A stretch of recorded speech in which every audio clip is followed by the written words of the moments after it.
So WWE has just announced that Wrestlepalooza will be taking place September 20th in Indianapolis, Indiana, meaning that for the first time in history, a WWE pay-per-view will be going head-to-head with an AEW pay-per-view with their All Out Toronto scheduled for the same night. Now, of course, as much of a scumbag move this is by WWE, this isn't something totally unheard of. This was something they did very commonly in the late 80s and early 90s to go against WCW and the product they were putting. I'm just very intrigued to see how AEW will react to this added pressure by WWE, especially this year, now that they've been running more and more shows against theirs.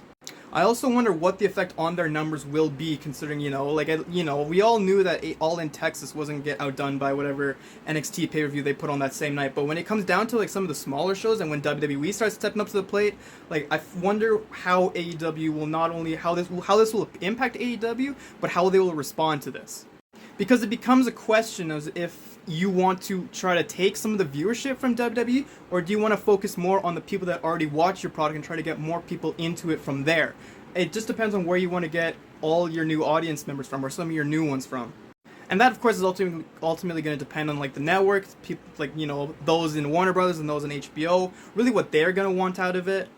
If they're totally fine with the product that the AEW is putting on right now, then I see no reason to change for it. But if this becomes a problem for these bigger brands in the future, I wonder how they will truly respond.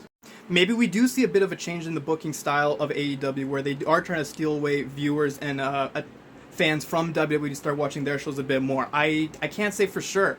Well, we're just going to have to see what kind of effect this truly does have on AEW's numbers. Because you gotta remember, what really helped WCW in their battle against the WWF, it was that a lot of people left at the time. The WWF themselves were not in a good position. So now that they are seemingly in one of the best positions they've ever been in, I struggle to see how AEW will, battle this with WWE.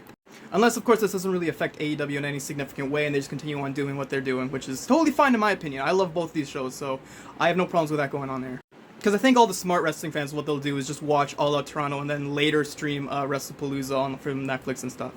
Oh yeah, that's right. You guys in the US gotta fucking tune into ESPN to do that shit. Oh man, that's tough, bro. I'm gonna just be chilling on Netflix. I'm gonna be chilling with Netflix, just watching this bitch after the show. That's crazy, man. That's crazy. That's crazy. Be sure to like and subscribe to my YouTube channel. I'll see you guys in the next video.